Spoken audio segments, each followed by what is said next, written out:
Good evening and welcome to World Now at 4. I am Aidan Lubem. First, the headlines. On the headlines, be steps ahead of terrorists, Osinbajo tells military. On the foreign scene, Kenya's electoral body makes final preparations for polls. On the world stage, Italy's Salvini seeks anti-migrant votes on Lampedusa. On sports, Tottenham Hotspur interested in Nigerian defender. And now the news in detail. Nigeria's vice president has declared that the current security challenges emerging from the country required Nigeria's military and other stakeholders to be of several steps ahead of perpetrators while also stepping up local production of weapons. Osinbajo spoke in Abuja, where after he received a presentation on defense transformation and national security by the National Defense College course 30 participants during a virtual interaction. According to the vice president, the security forces need to be many steps ahead of non-state actors, in particular who are perpetrators of the irregular welfare that is being experienced. Continuing, Professor Osinbajo noted that given current realities in the security situation, there is every need to fast forward all plans for the future in order to be more effective in dealing with the current threats. The Vice President, while making a case for improved investment in defense industries cooperation, that is DECON, noted that every country of the world takes advantage of the crisis situation that it faces. According to him, these challenges that led to the development of the military-industrial complexes. Commending the course participants for proposing innovation in the defense sector, Osinbajo emphasized the urgency of the local production of arms. Nigeria's National Assembly has expressed fears over the worsening insecurity in the country, particularly in the Federal Capital Territory, that is the FCT, by terrorists. Following the worsening insecurity, the President of the Senate, Ahmed Lawan, summoned the chiefs to a meeting where he described the situation as the most frightening. Also at the meeting, the senators and the House of Representatives advised the security chiefs on how to better protect the FCT and the country in general. In the last few weeks, the FCT had faced grave security challenges, with terrorists launching separate attacks on troops and the Kuje Medium Security Custodial Center. Last Thursday, suspected terrorists launched a vicious attack on soldiers at a checkpoint at Zuma Rock. Speaking before the security meeting went into a closed-door session, the Senate President, Ahmed Lawan, charged the law enforcement agencies to better and protect the rural populace. Investments in the security of life and property in Nigeria. This present position where we are is most frightening, because it's like there's nowhere to hide or nowhere to go. We have problem with our economy to some extent because of security. No foreign direct investments, or not as much as we would ordinarily attract to our country. The level of oil theft is of industrial scale today. A 17-year-old student in Ona local government area of Kwara State, identified as Adegoke Adeyemi, has reportedly committed suicide as a result of his failure to gain promotion to the next class in school. According to police sources, Adegoke, who was found hanging on a tree, decided to take his life because of his failure to pass his promotional examination from SS1 to SS2. The sources said that the senior secondary school student was asked to repeat the class but was ashamed and hence decided to take his life. The police public relations officer in Kwara Command, Okonsami Ajayi, confirmed the development in a statement in Ilorin. He said information was received by the divisional police officer in Osa, where the boy's lifeless body was seen dangling from a tree, adding that a team of policemen from the divisional headquarters was swiftly drafted to the scene, and the corpse of the deceased was removed by a team of policemen. In a related development, the police spokesman said that the command made a breakthrough in the arrest of one notorious cultist on the wanted list of the anti-cultism team at a supermarket located on Unity Road when it accosted the cultist named Monday Ojoagbu. He said the wanted suspect and other members on his gang were on another mission to carry out a gruesome attack on a yet-to-be-identified target. 3 buildings have been gutted by fire at various locations in Awka, Anambra State. A student's hostel, a nightclub, and a story residential building were reportedly razed at different times in the area. Newsmen gathered that although no life was lost in the 3 incidents, goods worth millions of naira were destroyed during the fire outbreak. While the cause of the fire at the hostel and facility was attributed to fire surge, that of the building was due to poor management of cooking gas that resulted to the gas cylinder explosion. Confirming the incident, State Fire Chief Martin Agbili said his men were on ground to battle the inferno following distress calls. In another development, at about 8:39 p.m., he noted that the fire service received a distress call from a street, talking about Agumadu Street off an estate in Awka, the Anambra State capital.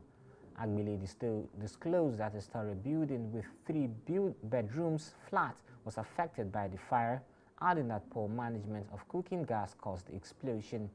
He added that the top floor in the sitting room was completely burnt, but the building was saved. When we return, news from other parts of Africa. Don't go away.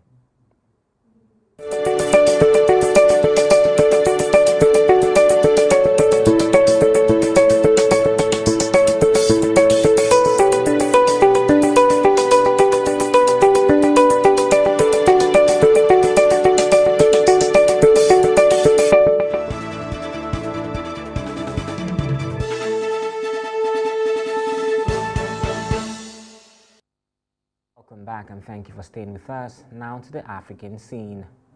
In Kenya, the Independent Electoral and Boundaries Commission (IEBC) employees are busy as they prepare to conduct the country's general elections on August 9, 2022. According to reports, 22.1 million Kenyans will elect hundreds of representatives, including senators, governors, members of parliament, and the East African nation's next president. For everything to go as planned, the supply chain manager in charge of the IEBC National Warehouse ensures the ballots are sorted and safely moved to different constituencies.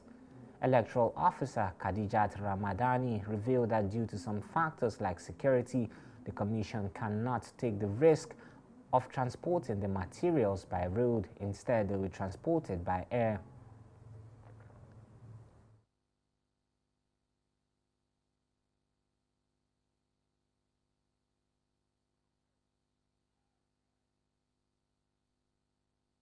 Some other factors like security, we cannot risk taking these ballot papers by road. So basically we have outsourced our service transporter and they'll be transported by air. Our target is to complete, to ensure that the ballot papers reach the various constituency by 6th of this month. And we have to ensure that we meet our target. And it's possible, and it's doable. Findings show that Kenyans are to be registered using biometric equipment. Identification at the polling station and the transmission of results will also be electronic. The voters themselves will still be cast using traditional ballots. Away from that particular story, now to Somalia. The Prime Minister of Somalia, Hamza Abdi Barrel, has appointed a co-founder and spokesman of the Islamic Al-Shabaab, Mukhtar Robo, as Minister of Religious Affairs. The appointment comes months after Hassan Sheikh Mohamud was elected Somalia's president by lawmakers in May. Recently, Mohammed signaled willingness to negotiate with Al-Shabaab, saying that more than a military approach would be required to end the insurgency. It was gathered that Al-Shabaab insurgents have killed tens of thousands of people in their fight to overthrow Somalia's Western-backed central government. Newsmen gathered that Mukhtar Robo had $5 million bounty on his head after he co-founded an Al-Qaeda-linked Al-Shabaab and served as the group's spokesman. Robo split from the group in 2013 and publicly denounced Al-Shabaab when it came to government in 2017. But the relationship soared after he grew politically powerful. Somalia's previous government arrested Robo in December 2018 as he campaigned for the regional presidency of southwest of the southwest state. Robo's new job has, however, sparked outrage from fellow countrymen. His appointment could strengthen government forces in his native Baku region, or it could fan flames with the region's president, who sees him as a political rival. We now move to other parts of the world after this break.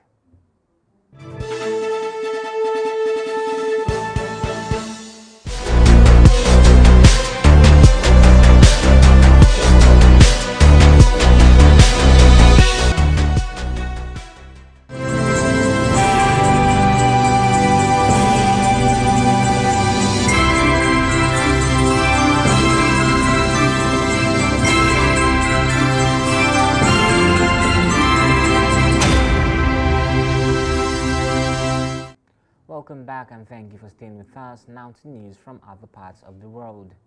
We begin with Italy, where Italian anti-government leader Matteo Salvini on Thursday took his campaign for September elections to the tiny island of Lampedusa, the landing point for thousands of migrants trying to reach Europe.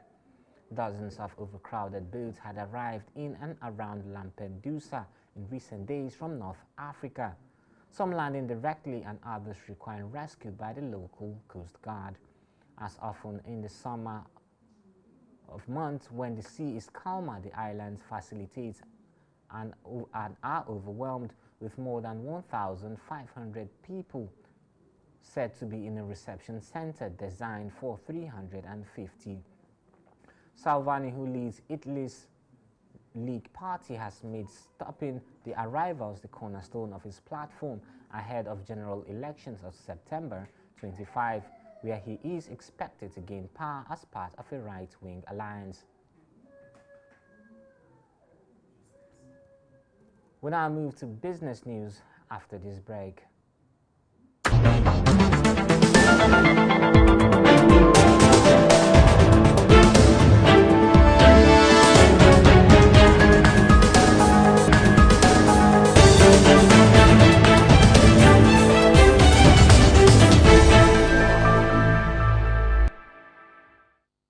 Back and thank you for staying with us. Now to business news.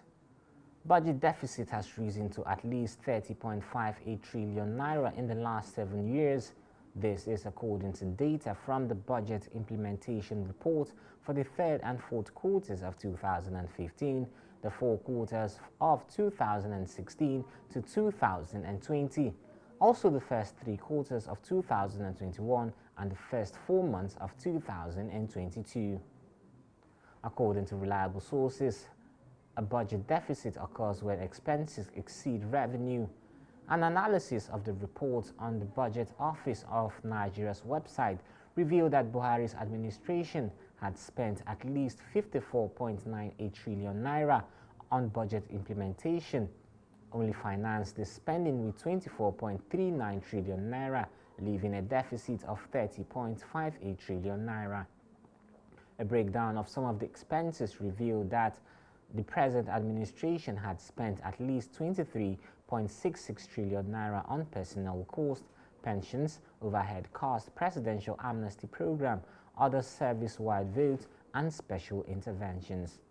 A minimum of 14.13 trillion naira has been spent servicing domestic and foreign debt, and at least 10.47 trillion naira has been spent on capital expenditure. The UN Secretary General Antonio Guterres, speaking in New York, has urged governments to mitigate the effect of a threefold crisis of access to food, energy, and finance that is crushing the most vulnerable.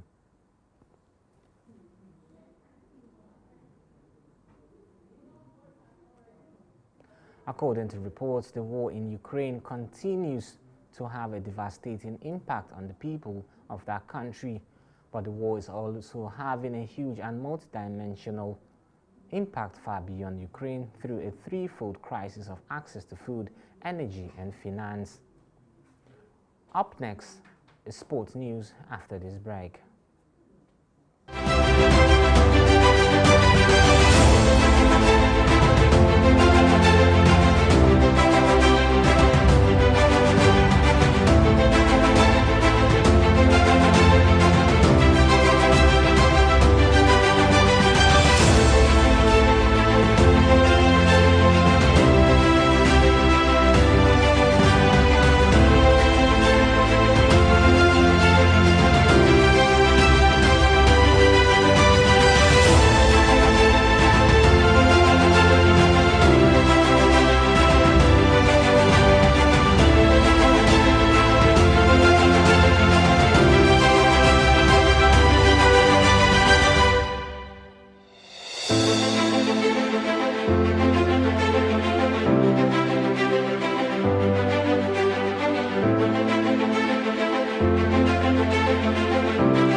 Good evening and welcome to Sport News on World Now at 4. I am Memo Cynthia Asoya. Enugu Rangers, Eyimba, Kwara United and Remo Stars are the four Nigerian Professional Football League side that were dumped out of the I2 Cup in the round of 32 by less fancied clubs. According to reports, four-time winner Eyimba were beaten by Niger Tornadoes 6-5 on penalties after regulation time ended goalless in Ijebu-Ode. Ekene Awaze's miss in sudden death saw Tornadoes progress to the round of 16 at the expense of the two-time African champions who finished 7th in the MPFL last season. At the Samuel Obemude Stadium, Benin City 2018 NPFL champions Enugu Rangers suffered same fate in the Oriental Derby as they lost 8-7 to Heartland on penalties after full time stood at 1-1. Nonso Nzediegu's late equalizer helped Heartland, just relegated from the MPFL, cancel out Osis Martin's opener for Rangers. The Nays Millionaires eventually prevailed in the marathon shootout to nick a spot in the next round. In Abuja, Kwara United's dream of qualifying for the CAF Confederation Cup went up in smoke as they also lost 4-3 on penalties to Wiki Tourist after a hard-fought 90 minutes finished 1-0 draw. The Super Eagles of Nigeria will take on Cristiano Ronaldo's led Portugal in an international friendly in September. This was revealed by the Nigerian Football Federation NFF Secretary General Mohammed Sanusi. though there is no official statement from the NFF or the Portuguese Football Federation. According to Sanusi, the game is expected to hold in September as the NFF want to take advantage of the FIFA window following the postponement of the 2023 AFCON qualifiers till March next year. Also, Sanusi stated that Eagles coach Jose Peseiro is involved in the arrangement of the friendly with Portugal. Qualifiers was fixed for September, but because of the change of date of the AFCON qualifiers, which has been moved to next year, March, the NFF has made it clear that the window duty to always use the FIFA window to play quality friendly matches with the aim of keeping the team in good shape. Tottenham Hotspur is reportedly in talks with Serie A club Udinese for Italy-born Nigerian left-back Destiny Udege. The 19-year-old rose in prominence last season after an incredible debut season with Udinese. Udogie scored 5 goals and provided 3 assists in 35 Serie A appearances for Udinese, showing off his skills both offensively and defensively. Tottenham are also working on a deal for Udogie, and they could agree to pay Udinese around £25 million, including add-ons for him. Also, Spurs are willing to leave the fullback in Italy for another year, allowing him to continue his development in Serie A. Contracted to Udinese until 2026, Udogie has attracted the attention of a number of clubs this summer, but none have sent in a convincing offer to the Fulham side.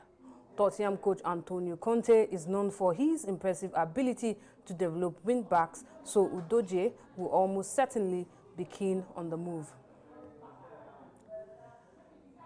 Chelsea has reportedly opened talks with Barca as they are interested in signing former Arsenal skipper Pierre-Emerick Aubameyang before the transfer window closes. The Blues have already signed Raheem Sterling, but Thomas Tuchel is eager to add another forward to his ranks following the departure of Romelu Lukaku to Inter Milan. Having only joined in February, Aubameyang wants to stay at Barca, but he is a player that would be willing to move on to raise funds to register the new signings. And according to transfer guru Fabrizio Romano, Chelsea identified Aubameyang as a potential new striker and contacted Barca to sign negotiations.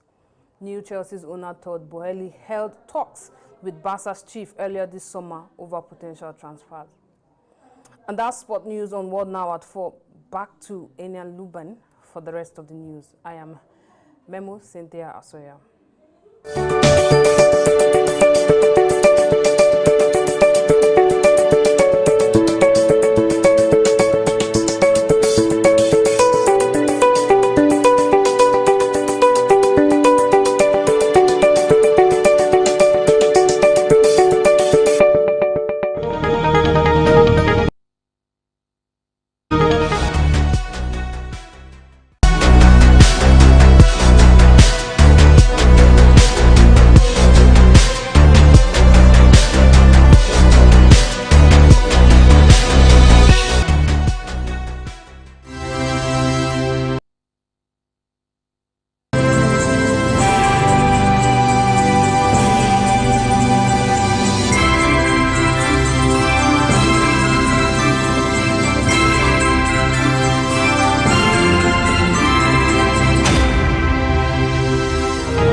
And that's World Now at 4. But before we go, here are the headlines once again. On the headlines, we told you the steps ahead of terrorist Osinbajo tells military. We also told you Kenya's electoral body makes final preparation for polls. Italy's Salvini seeks anti-migrant vote on Lampedusa. And on sports, we told you Tottenham Hotspur are interested in Nigerian defender. Remember to visit us on Facebook at Hills TV on Instagram at Hills TV. Follow our YouTube channel at Hills TV. I am Aidan Lubem. Thank you for watching.